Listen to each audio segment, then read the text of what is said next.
Salama. My name is Rahmadis Kompo, and I would like to share our study about name have different meanings. That I will share the relationship between how local communities naming the Tapanuli orangutans and their perceptions toward the apes.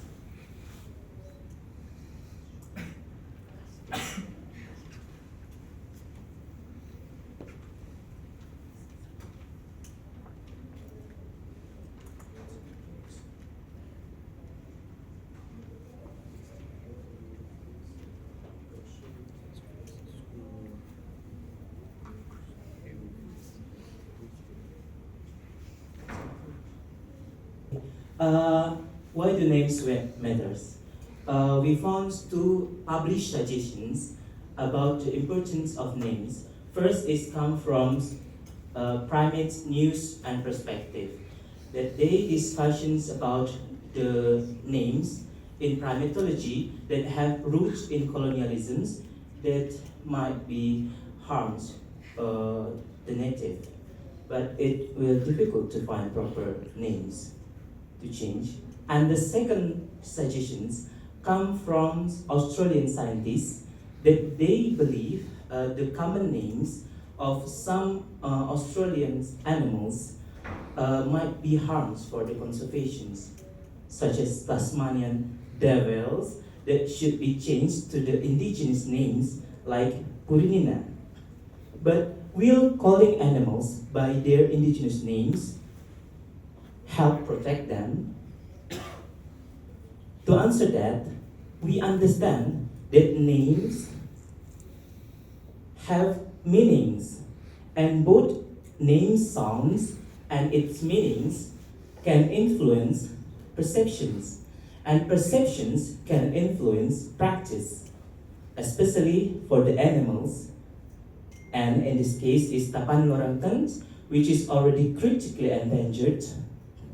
And for instance, me as a scientist from Indonesia call the Tapanuli orangutans as orangutan, which means persons of the forest in Indonesian language. But I found that local dares call orangutans as jutbotar in local Batak language. But do these names have hiding connotations? To answer that, we are conducting ethnoprimatology study of Tapanuli orangutans in Sumatra Islands across 9 villages, that all villages bordering the Tapanuli orangutans distribution from July to September. And for the representations of the sampling, we are using maximum variation samplings from different households that live close to the forest. Overall, our sample in proportions are about 13.7 from the household. And for the data collections, we are using qualitative approach. Start with familiarizations that I have to know them and they know me by living within the communities. And then interviewing them in depth and semi-structures to explore more about their opinions, and then a bit of observations to find the signs of Tapanuli orangutans near the village. And for the analysis, first is about the local names. We are using qualitative content analyzing by using interview transcripts to find how they naming the orangutans and what it means, and then categorize them as a code for certain topic. This is the result of the local names they use for Tapanuli orangutans. We form 3 categories. There are names which mean person of the forest. There are also names that have no other connotations rather than the animals itself. And there are jutbotar, which means bloody meat. It's strange, right? So then we continue to analyze the perceptions by using qualitative content analysis too.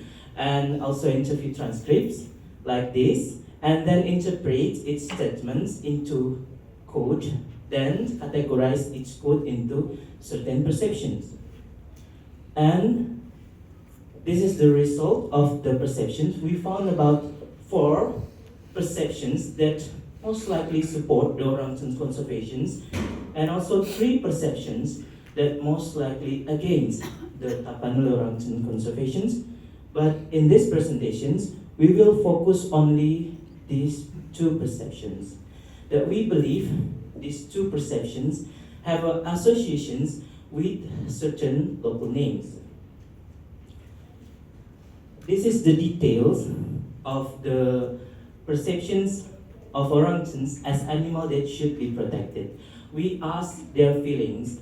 What if orangutans go extinct? And many of them feel nothing. But there are people who express sad, loss, and loneliness, like these quotations. The first one, we have been aware of them for a long time. If they go extinct, then it's over. We will miss them. There's some sadness about it too. And the second quotations, it's orang, persons, but orangutan, persons of the forest. I think it's different from a tigers, different from whatever else that is, and yes, they can go extinct. We should never let them become extinct, right? Orangutans are kind of not really like monkeys, right? Maybe in our forest there are many of them. In my orchard, I think there are about 3 orangutans. And this is for the details about the perceptions of orangutans as bushmeat. Like these quotations, the benefits of jute bota, it can be eaten. Yeah, it can be eaten. It was delicious. I've eaten it before when I was little. And the jute bota, actually, the literal meanings is white meat, but it is a euphemism for bloody meat. Is the use of jute bota name promoting the perceptions of orangutans as bushmeat? To answer that, we try to analyze the associations between the users of certain names and their perceptions by using Fisher exact tests like this. And here the result of the association between name usage and bushmeat perceptions, that we found it significant that people who actively call orangutans as jute botar most likely also perceive them as source of meat, and not for the neutral names like mawas and mouse. But we found that it still inconclusive for the names which mean person of the forest, because the number of the samples it's unbalanced. So to analyze the associations between name usage and perceptions of orangutans as animal that should be protected, we try to combine the active users of names and the passive users. At least they know about the names. But it's still not significant, so I think it's better to use only active use. In conclusions, there is a clear associations between jute botar and perceptions of orangutans as bushmeat. So we suggest to avoid using these indigenous names in local conservation campaigns, because conservationists need to understand the cultural meanings of local animal names before using them nationally or internationally. But for now, we don't know which one better to be used, either local names with cultural connections but no positive connotations, or introduce non-local names which have positive connotations like persons of the forest. Thank you, especially for the sponsor and the participants. We have 6 minutes for questions and answer session.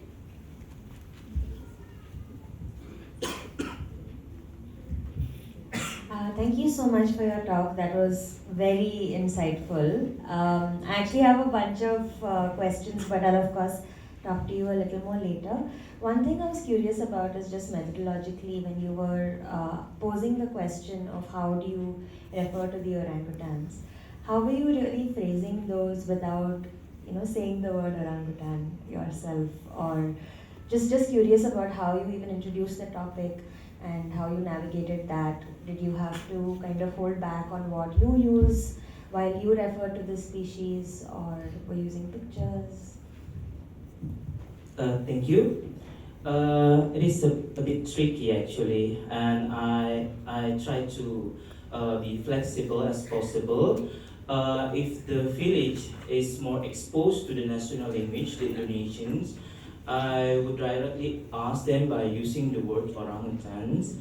And if the village is a bit isolated, I will try to approach them with pictures and also using translators if needed. And yeah, it's a bit flexible. Just as a quick follow, what's the root of the word orangutan? What's the origin of that name? The word in Indonesian language. There are papers actually that focus on the history of the names orangutan. In the previous understandings, that some historians believe that the names came from colonial roots, the misunderstandings of England's explorer for the locals. But the new publications found that the terms orangutans already used in ancient Japanese scripts long before the Europeans comes for colonialisms.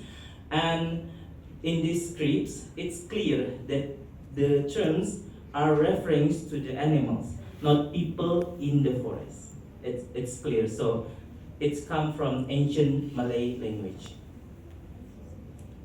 Any question? Thank you. Very interesting talk. I was wondering whether you had looked at relationships to hunting intensity. You mentioned two different ethnic groups there, which is Nias and Batak. And as I know from other friends who work in Batang Toru, is that on the west side of Batang Toru, the hunting pressure is much higher from the Nias communities compared to the Batak communities in the east. So meanwhile, Nias people just use a neutral word or positive word of orangutan, or in this case, Nihang Gatua, yeah? So, however, they seem to be hunting more intensively. So I still was wondering whether actually, the word is not really that critical in terms of whether people hunt or don't hunt, because obviously the Nias people hunt more than the Batak people, even though they use a neutral word for describing the orangutan. Yeah, indeed, in recent era, it most likely Nias people hunt orangutans more and overall animals too, compared to Batak people. But it's just recently. Another publication, the historical orangutan range, explains that Tapanuli orangutans distributions are much more wide in the past, at least until 1942, at least 1942 to the south, and all of Batak people there. And in this data, it just shows the origins of the word, the language, but not the people. And you see only 3 people that actually call orangutans as Nihagatua. And most other Nias people are not using the terms Nihagatua. They are calling orangutans as Jut Botartu. They are adopting the terms from the Batak people because they are migrants to the locations, and they must assimilate themselves with the Batak people, and many of them intermarriage in this case. So still, many of the Nias people calling the Tapanuli as Jutbota, and they hunt them. And the terms Nihagatua actually not comes from the community itself. It is innovations maybe from the conservation activists who want to translate the terms orangutans to the Nias language, because in Nias Islands there are no orangutans. So they don't have the word, they don't have the names. But because of the inclusions campaigns, it should be some terms, right?